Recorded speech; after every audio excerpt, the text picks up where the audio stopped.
HR Insider, the podcast where we dive deep into the dynamics of HR innovations and leadership insights with some of the most influential minds in the industry. I'm your host, Harshal, and today we are going to explore a fascinating and increasingly relevant topic, managing a multi generational workforce.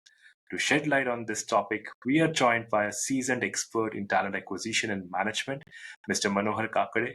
Currently leading talent acquisition at Juniper Networks, Manohar has over 23 years of extensive experience in strategic HR roles across major organizations like Amazon, Flipkart, Honeywell, and TCS. His career is marked with deep involvement in talent strategies, stakeholder management, and driving performance metrics across diverse business environments. Manohar, welcome to the HR Insider podcast, and it's indeed a pleasure to have you with us today. Thank you so much, Harshal. Thanks for your invitation. Really looking forward to this podcast, and it's my pleasure to be on your podcast. Excellent, Manohar. Manohar, today's topic is all about the multi-generational workforce, right? And I would like to kickstart this podcast by gathering your thoughts and asking you to explain the characteristics of different generations currently in the workforce and the unique challenges each of them presents. Absolutely. I've worked with different organizations and came across different individuals, worked with different people from different generations. The characteristics are absolutely, very, very unique. To give you a brief of the different generations currently in the workforce and some of the unique characteristics and challenges they present. I'll start with baby boomers. I mean, these are the people who are usually born between independence till 1964. I can say proudly that my father belongs to that category, and I've seen him, I've watched him very, very closely. And usually, nowadays, you don't see those kind of people because most of them are already out of the system in terms of they've taken their retirement and enjoying their retired life. But if you ask me, what I've observed in these people when I was working with them in my previous organizations, in terms of their characteristics, they're extremely optimistic. It's a never say die attitude kind of people they are. Very, very team oriented. For them everything is their team, and they will do everything for their team possible. They strongly believe in face to face communication and no nonsense of emails or no nonsense of unstructured communication, and that's what I've seen in my past experiences. They are very, very work centric. Again, one of the very, very important quality that a person should have, and which this generation had. But on the other hand, there are certain challenges also that presents with this kind of generation. What I can tell you is that they resisted change, and I can tell you from my uh, you know uh, father perspective, because he worked with an organization for almost 25 years. Whenever I asked him, I remember, when I was a kid, I used to ask him, Dad, are you thinking of changing the organization? And he said, no, why should I change? I'm happy here. And from there, I can pick up that they resisted change. They were happy with the way things were going. They didn't wanted to take on some additional challenges or additional responsibility in terms of moving out from one place to another place. The other challenges which I can think of is that they never thought of changing the organization they worked, which as I mentioned, but then they struggled with technology adoption. Most of them were very hands-on. They never thought of using even gadgets. I mean, the gadgets came really after they have moved, or when they were on the verge of retirement. Even I remember the mobile phone that came in. They were absolutely not okay with those technology to adopt as a beginner. So these were some of the challenges that I could witness with these baby boomers. Then obviously, comes with Gen X kind of talent, or the generation who are primarily born between 1965 to 1980 kind of range. And again, some of the great characteristics that these generations have are they are extremely independent, they are very adaptable, resourceful, and they value work life balance. And most importantly, they were absolutely opposite to what the baby boomers were. They were ready to change, they were ready to accept that change. But when I looked at, and then when I got the opportunity to work with this kind of generation as well, the challenges that I could see with these people were they were between the needs of aging parents and kind of a dependent children, and that's where even I belong to that kind of a category. I belong to that generation where I can easily myself hanging between or middling between my parents, old parents, as well as my kids who are almost like adolescents now. And I've also seen these people also struggles with balancing their career advancements with their family responsibilities. So these were some of the characteristics that I could observe in the Gen X. And then obviously millennials. We talk about millennials a lot. I mean, these are the set of people who are primarily born between 1981 to 1996. I mean, again, these characteristics, they are extremely tech savvy, is what I've seen. They're very, very collaborative. They're very social, outgoing people, very flexible and diverse in their thought process. And most importantly, what I've seen in the workplaces is that they always keep looking out for meaningful work. They never stop, with one kind of a work. They always keep, they're very hungry and they keep looking out for new and, other set of meaningful work. But on the other hand, again, I've seen some kind of challenges with these kind of generations as well. Loyalty is a big challenge. What I mean by loyalty is that they don't like to stick to other organizations. I mean, one organization for a longer period, which we have seen in the other generations. The other could be, they really want quick appreciations, as well as they want to grow quickly in their career, and their patience level is very, very minimal, is what I would say. And then recently I'm also getting a chance to work with Gen Zs, who are primarily again born between 1997 to 2012. Again, they are very, very extremely digital savvy. They come with entrepreneurial mindset. I mean, gone are the days when people thought that that job doing a job was the only option, but now these people, they're actually setting the trend. They're changing the entire spectrum, and they are coming up with great entrepreneurial mindset. They value authenticity and diversity in the workplace, and most importantly, they prefer direct communication or instant communication. But I've also seen that they are also emotional in nature. So I think that's I mean, I would say it's a good characteristic to have. What challenges I've seen with these kind of Gen Zs are primarily they lack experience because they want to be fast in everything that they do. Their span of attention is very, very short, which means they can't concentrate on a particular thing for a longer period. And that's what I've seen with these kind of generations by today. The effective management and collaboration, and most importantly, appreciating that these differences will exist, and along with that, we have to, as a leaders, as a managers, we have to create that inclusive and productive work environment to ensure that every generation people are brought in together, as well as we work as one team and work towards the common objective of the organization. You know, you spoke about baby boomers, you spoke about Generation X, millennials, and Gen Yeah, Z, right? Now, each of the generation has different pros and different cons, right? The expectations for each of the generation varies. What they're looking at, what they're prioritizing at workplace, right? The extensive experience you carry, right? What are the some effective strategies you have implemented to address this generational differences at the workplace? sure. Again, a very good question. I mean, based my experience, I can say that in addressing the generational differences in the workplace, it is essential to create an inclusive environment where all employees feel valued and understood in whichever functions they are working with. Some of the effective strategies I can think of, which I've implemented or observed, and which has also been successful, are mentorship programs. And we talk about this Mhm. every now and then. Mentorship program is one such initiative or strategies that I've implemented. Collaborative projects, which is again very, very good. Reward and recognition, which comes to my mind, and also open communication channel is what something comes to my mind. Now, what I mean by mentorship program is that it really helps implement cross generational mentorship programs where employees can learn from one another's experience and perspective. Simple, a younger employee with an older mentor, and vice versa, because that really helps facilitates the knowledge exchange and professional development of both the younger generation as well as the older generation.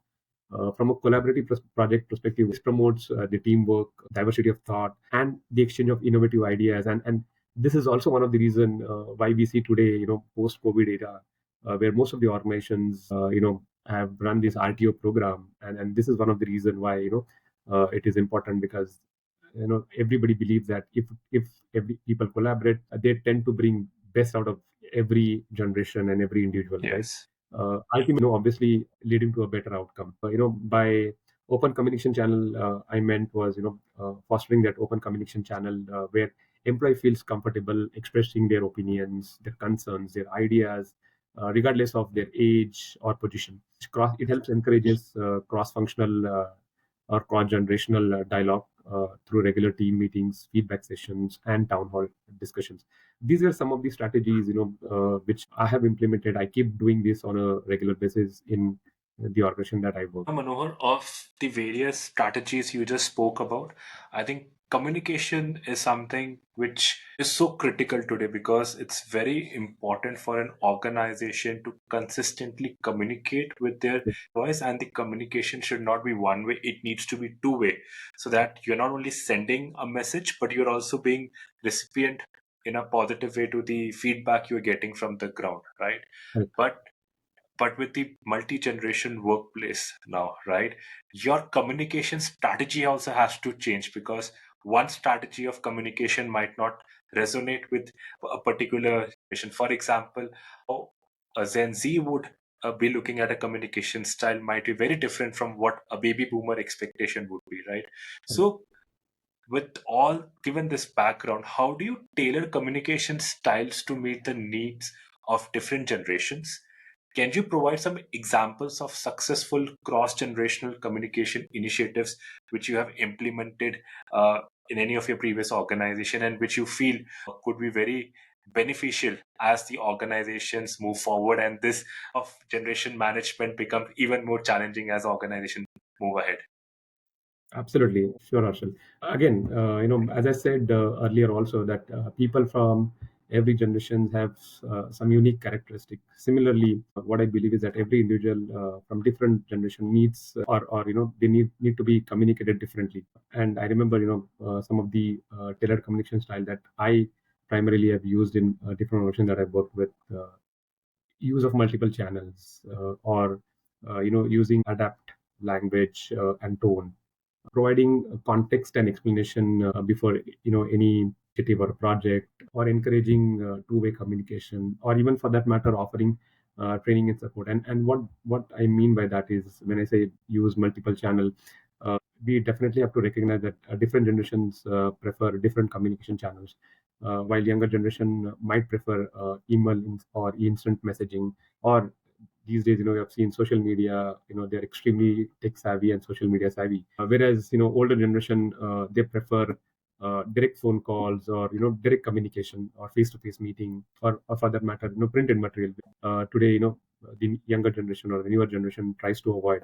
Thus, providing, what I believe is that providing options ensures that everyone receives information in the format they are comfortable with, and that's what I meant by using multiple channels. So don't I always believe that not to stick to one particular channel, but use multiple channels, so that whichever form or way they are comfortable with, try to get that information in their own preferred channel. What I meant by adaptive language and tone is that we when we are speaking to different generational people, as a leader, we also need to adapt our language and tone of communication to resonate with different generations. For example, younger employees might appreciate informal and detailed communication, concise communication, while older generation employee might prefer more formal and detailed communication. Hence, we need to be absolutely mindful of different cultures and avoid jargons many times, which we are used to, using it in our day-to-day work. And these are some of the techniques that really helps enhance the overall clarity and the inclusivity during,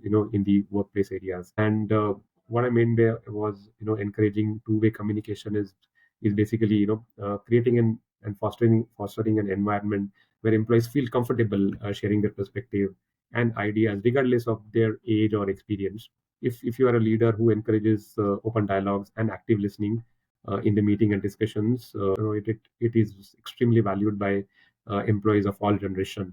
According to me, this really helps promote mutual respect and understanding across the generation. And these are some of the techniques, that I strongly believe in, and I continue to use that in our day-to-day life. Very interesting. With different communication styles, Yeah.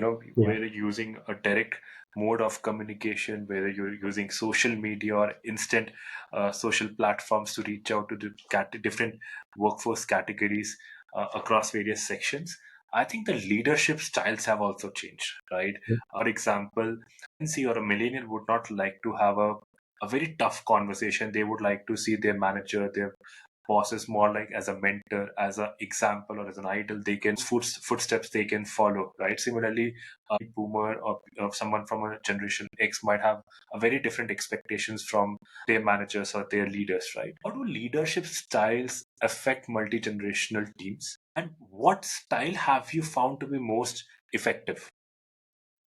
Again, a very good question, Harshal. And while I was thinking of, while you were asking this question, I also thought, that did I miss your first question, earlier question's second part, and it just came to my mind. I think you were also asking some of the examples that I implemented to ensure that the cross generational communication initiatives in different organizations. So I'll just take 2 minutes on that, and then I'll come to your Absolutely. leadership style.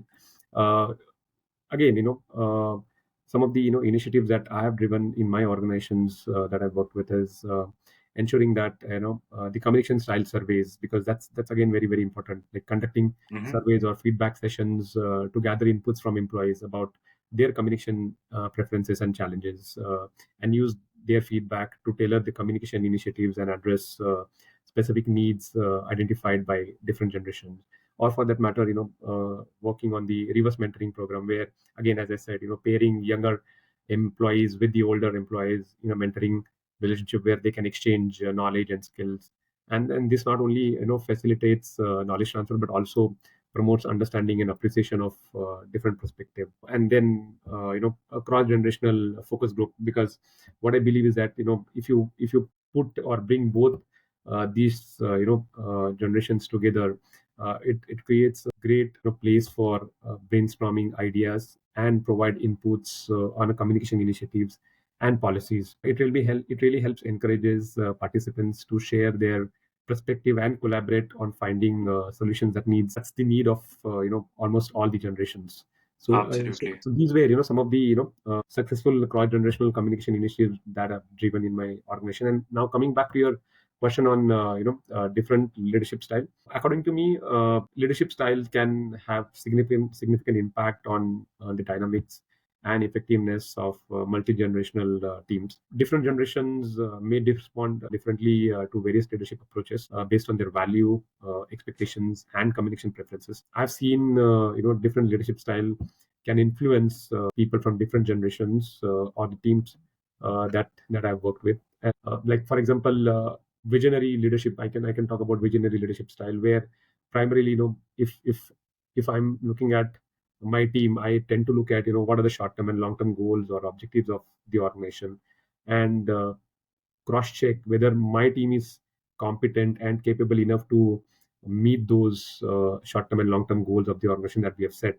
And is there any gap? And if there are any gaps, then as a leader, I ensure that those gaps are bridged by giving or sending them across different training programs, and then make them Hmm. ready to achieve those short-term and long-term goals. That's what I can talk about from a visionary leadership perspective. Then again, democratic leadership. I mean, we have heard about this style as well, where the leader involves their team members in decision-making process and values their inputs and feedback. Again, the democratic leadership can be effective in multi-generational team as it promotes collaboration, inclusivity, and empowerment. According to me, it also allows each generation to contribute their unique perspectives and expertise, leading to a better decision making and buy-in from the team members. The other I can think of is of the transformational leadership. Again, as a leader, I primarily what I do is I encourage and motivate most of my team members to take up project or initiatives which usually are seen very very difficult to dive deep into, because most of the team members usually love to work on a project which is very simple and easy to achieve. But then Yeah.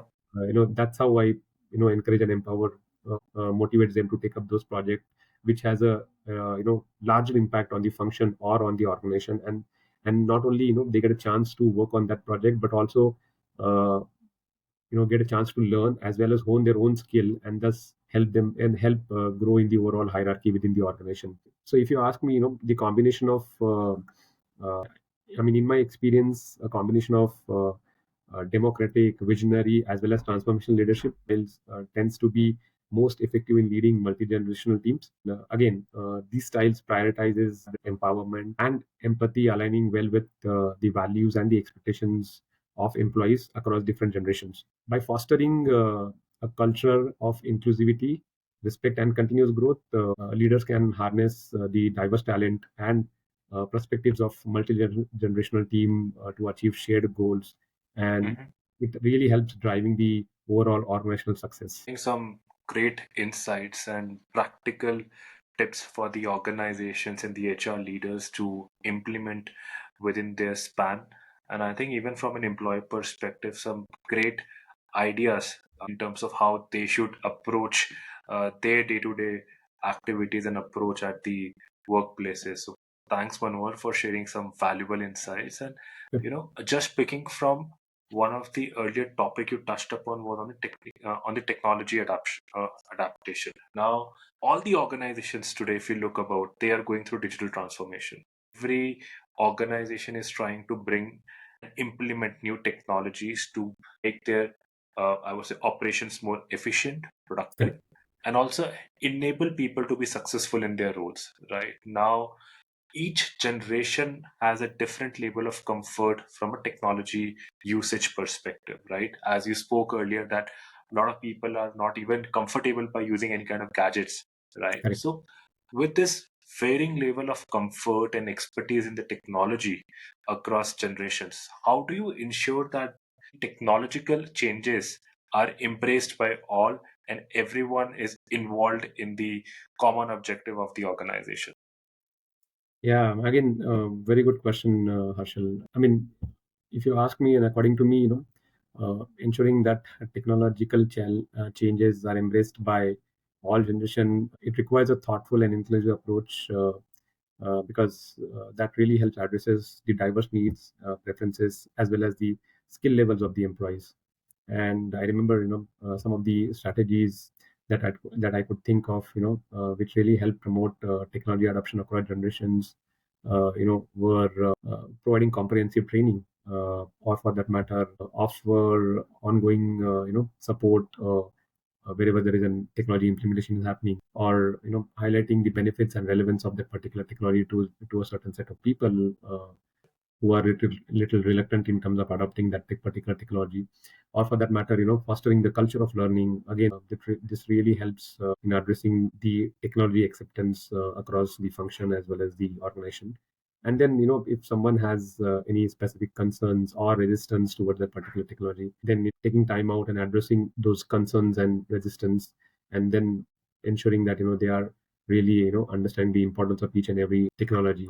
And again, to deep dive in terms of what I meant by providing comprehensive training is ensuring that each one of them understands the importance of why we are implementing that particular technology, and how it is important from the function as well as from the organization perspective, and then providing that comprehensive training programs to equip employees with the knowledge and skill needed to use that technology effectively, tailoring training sessions to accommodate different learning styles and pace, providing hands-on practice, for that matter, providing resources which are accessible both online as well as offline.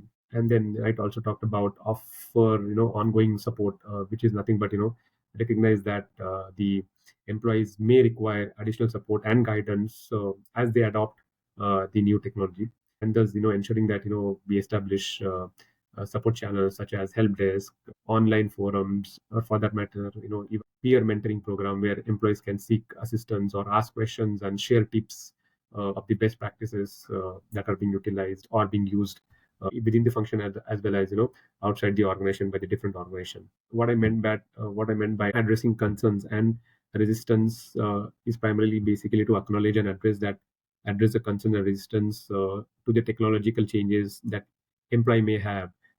Are we as a leader taking out time to listen to their feedback? Are we addressing their misconceptions or fear about the technology. I mean, today we're talking about AI. A lot of people Right. are worried about AI, and everybody feels that that is going to take away their jobs. But if you ask me, AI is one such technology which is going to revolutionize this entire ecosystem.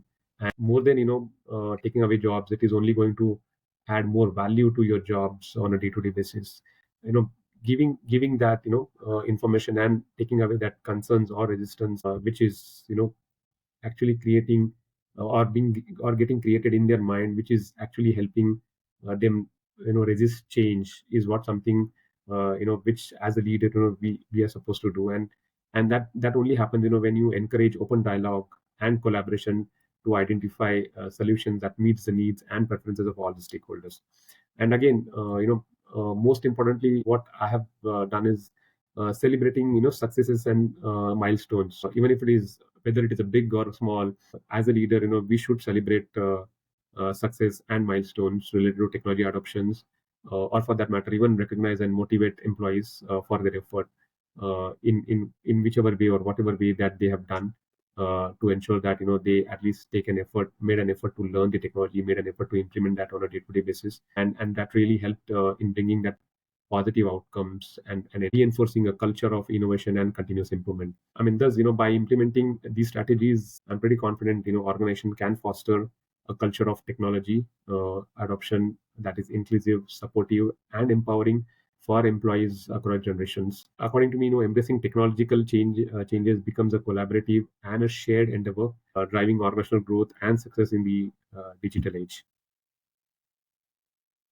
Very interesting. You spoke about the power of collaboration and shared goals to drive the technology advancement and the overall business objectives. I think so. The two core things, what I feel comes out of this is, irrespective of the generations, one common feeling should be, the intention should be to collaborate Absolutely. across with all the people within the ecosystem and have that will that together as a team they need to achieve and accomplish a particular milestone. So so great points out there, and building on that, my next uh, point where I would like to hear your insights would be, you know collaboration and building that power of shared goals. It requires the understanding of, or I would say, the mutual respects across different generations, right? Mhm. And mentorship programs could be really powerful in that.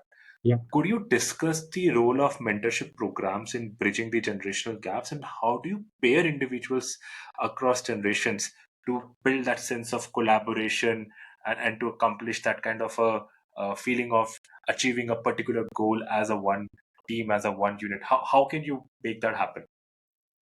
Yeah, again, a very good question, Harshal, because most of the organizations are running these mentorship programs to ensure that the learning happens not only bottom to upwards, but also from upwards to bottom. I mean, to me, mentorship program plays a very crucial role in bringing these generational gaps by facilitating knowledge transfer, fostering again mutual understanding, and promoting collaboration between individuals from different generations. This is how I believe a mentorship program contributes to bridging generational gaps. For example, knowledge transfers. Now, what I mean by knowledge transfer is that again, mentorship programs provides a structured framework for transferring knowledge, skill, and expertise, that one holds, or for that matter, from an more experienced employee or mentor to a less experienced employee or mentee. This allows the younger generation to benefit from the wisdom, skill, knowledge, or insight that one holds, who is from an older generation. While older generation can also stay updated on the emerging trends or technology, which they can learn from the younger generation, and that's what I meant by knowledge transfer. The other I could think of is the cross generational learning.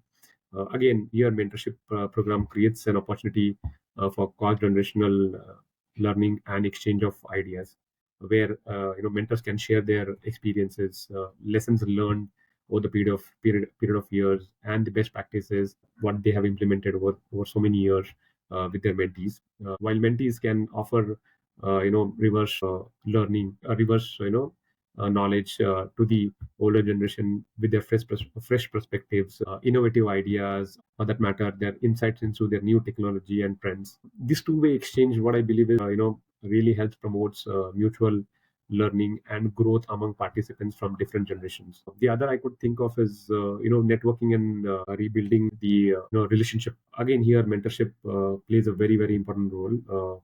It really helps facilitates the networking and relationship building across generations, where mentee have the opportunity to expand their professional network, connect with the influential leaders and mentors outside their work area, and build a meaningful relationship that can benefit their career advancements.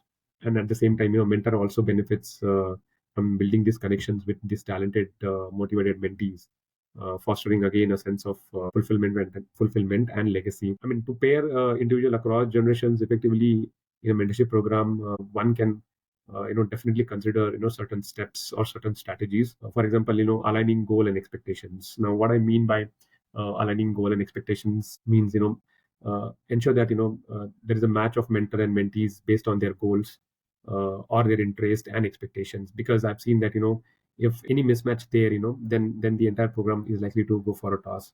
Ensure that both parties have compatible personalities, communication style, and objectives to maximize the effectiveness of the partnership. The other I could think of is consider complementary skill and expertise, where paired individuals with complementary skill, uh, expertise and experience that they bring can really help facilitate meaningful learning and exchange of ideas. For example, again, pair younger mentees with mentors who have extensive industry experience with wisdom, while pairing old mentees with mentors who possesses expertise in these emerging technologies or innovative practices can really help both mentor and mentees to hone their own skill in their respective areas. The other which I can think of is providing training and support, where offering these training and support to mentors and mentees help them to prepare for their role and responsibilities in the mentorship program. It also helps provide proper resources, guidelines, as well as best practices for effective mentoring and communication across generations. Uh, according to me, by implementing these mentorship programs and right pairing of individuals across generations thoughtfully, organizations can definitely bridge generational gaps and definitely fosters intergenerational collaboration. And this will definitely help cultivate a culture of learning and growth across the workforce. We have explained this in so much of depth and with such clear steps and with various strategies which can be implemented to really build a successful mentorship program and also ensure that people from different generations can work together, understand each other better, and I would say more importantly, respect each other's perspective.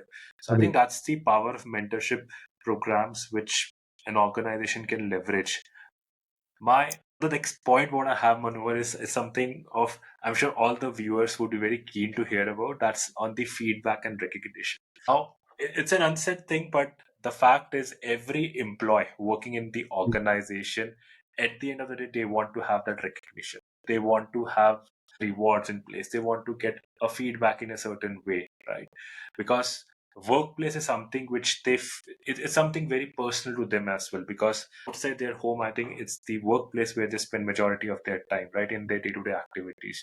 With Gen Z, they might be looking at an instant gratification, instant rewards, instant feedback, whereas maybe people from a baby boomer or Gen X, they might be looking at a scheduled periodic feedbacks to be given, or a rewards and recognition in a particular fashion, right? So the expectations are different. The organization have to look at their employees as a one at the same level. They need to have a single, I would say, an approach when they're rewarding their people and how they are giving the feedback to the people. Now, as leaders, right, be the people managers, as an HR leaders, how do you customize feedbacks and recognitions to cater to different generational needs and expectations? And I think this is one thing which is so critical for organizations to crack, because if you're able to give feedback properly and if you're able to recognize your people effectively, could lead to good talent attraction and also retention of Retention. your top performers and key talent, right? So would love to hear your thoughts on that. No, very well said. Constructing and devising a right feedback and recognition mechanism is extremely important today in today's scenario. I mean, if you ask me, customizing that feedback and recognition to cater to these different generation needs and expectation involves the understanding and the preferences, the values, and the communication style of each of the generation.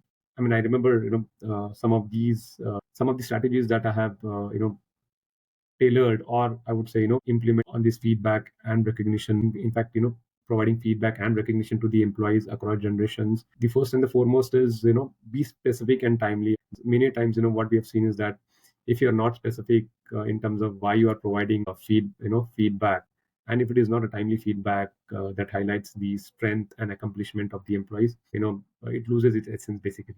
Recognizing an individual contribution and achievement in a timely manner, whether it's through a verbal praise, through a written communication, or a public acknowledgement. I think it is very very important, because that's what people from different generations really look forward to. Tailoring of feedback to resonate with the preferences of each generation, such as email, some like emails, whereas some like handwritten notes, and that's where the card systems, or the card mechanism come in place, where people love to keep those cards. And you must have seen in many organizations, in most of the tables, employee love to showcase the kind of feedback or the kind of Yeah. appreciations that they've received. They love to show that, or stick it onto on their desk, wherever they sit. The other I could think of is offering constructive criticism. When providing feedback, it is very important to offer that constructive criticism, which focuses on the area of improvement and growth for an individual. Giving that feedback in a very positive and supportive manner is very very important, because it finally it emphasizes, it helps emphasizing opportunities for learning and development for that particular individual. Also being mindful of the communication style of each generation, and then using a direct and concise language for generation X, or that for that matter millennials, and then providing context and explanation as to why you are giving this particular feedback in this particular way is very very critical. The other I could think of is offering flexible recognition programs. Again, implementing those flexible recognition programs that accommodate the preferences and expectations of the employees across generations is very very important. Providing variety of recognition options, such as monetary rewards, or for that matter tangible gifts, or for that matter even time offs. It really helps allows the employees to choose the type of recognition that resonates with them. uh, Consider incorporating technology driven platform for recognition, such as social recognition app, or even the virtual award ceremonies that appeals to tech savvy millennial and generation Gen Z's basically, is very very important. The other I can think of is promoting peer to peer recognition, because many times I've seen that even giving feedback, or even giving recognition to your peer, people are a little stingy about it. If you are a leader, if you are encouraging that peer to peer recognition, I know that really helps really motivate the employee. It really can acknowledge and appreciate the contribution each of their colleagues have made in their respective areas, and that really helps foster the culture of appreciation and gratitude within the organization, where employees feels empowered to recognize each other's effort and achievements. Again, providing guidelines and training to ensure that peer feedback is in a constructive and meaningful way is very very important to each of the employees within the organization. And that's what makes a difference in really providing that great feedback and recognition. According to me, if you ask, by customizing this feedback and recognition, which definitely caters to different generational needs and expectations, I believe organization can create a culture of, again, appreciation, engagement, and continuous improvement that really resonates with employees of all ages. I mean, this not only enhances employee satisfaction and morale, according to me, but it also helps foster the sense of belonging and loyalty within the organization. Very interesting. Manohar, with so much we have spoken and with the background we have discussed, right? Looking ahead, what trends do you see emerging in managing multi-generational workforces? And how should organizations prepare for it? We spoke about the communication style, we spoke about the leadership style, we spoke about the mentorship, feedback recognition, right? So there are different elements towards managing a successful workplace today, right? Yeah. From your perspective, with your leadership, with your experience, how do you foresee the future as? Again, a very good question, because the future is definitely going to be brighter. I mean, if I have to talk about, there are several trends that are emerging in managing multi-generational workforce, as organizations recognize the importance of inclusivity, diversity, as well as the effective communication across generations. And some trends and strategies that I can think of, which will definitely help managing this multi-generational workforce, could be focus on inclusive leadership. What I mean by that is, organizations are increasingly focusing on developing inclusive leadership capabilities that values and leverage the diverse perspective, experiences, and contributions of employees across generations. The leaders needs to cultivate the values of empathy, flexibility, cultural intelligence, to effectively manage their people who belong to different generations. According to me, it is only going to foster the sense of belongingness and the respect for all employees within the organization. The other I could think of is flexible work arrangements, which today we are seeing in most of the organizations. They are doing it with the increasing prevalence of remote work and flexible work arrangements. Organizations are adapting to accommodate the diverse needs and preferences of employees across generations. Again, offering that flexibility in work hours or locations or schedule, it only helps employee achieve a better work-life balance, as well as it helps them accommodate caregiving responsibilities, as well as tailoring their work arrangements to suit their individual lifestyle and preferences along with their work. The other could be technology adoption. There are some people who are very very tech savvy. So Mhm. as technology continues to evolve rapidly, what I've seen is that automation is also prioritizing their technology adoption and digital literacy initiatives to ensure that employees across generations have the skill and capabilities to thrive in that digital workplace. What I mean by that is, by providing training and support and resources for digital upskilling and proficiency, it really helps employees stay relevant and competitive in this increasingly technological or technology driven environment. I mean, these are some of the multi generational initiatives which I can think of, which really helps manages these different generations or workforce effectively. And it not only really helps foster the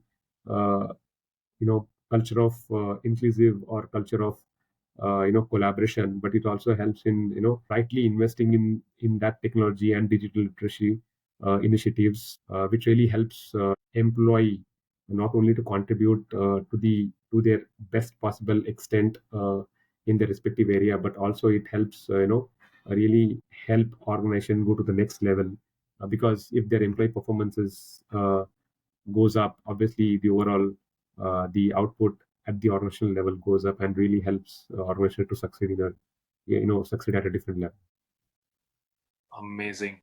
What I foresee is the future looks very optimistic, very Absolutely. bright, and I think the organizations, all the stakeholders are coming together to ensure that the experience and the expectations what different generations have, they're able to meet them, they are able to bring them all together, create a sense of one team and approach towards the overall organizational objectives as a unit. And when they are able to accomplish that, everyone stands to win, everyone stands to gain. And be it an individual from a particular generation or from even from that, say, a younger generation like Gen Z, so everyone stands to win. I think it's more about having that feeling of one single large unit, a winning team, which matters at the end of the day, and not the differences between each of the generations. So I think some great insights, Manohar. Workplace today is more diverse than ever, not just in Absolutely. terms of culture and gender, but also in age. From baby boomers to Gen Z, each group brings unique skills, experience, and expectations, and balancing and leveraging these differences is key to long term business success. Thank you so much, Manohar, for sharing your perspectives and insights with our viewers today. I'm sure they would have learned so much stuff, so much of learnings they would have got from your perspectives, your insights. So thank you for sharing these golden nuggets with us.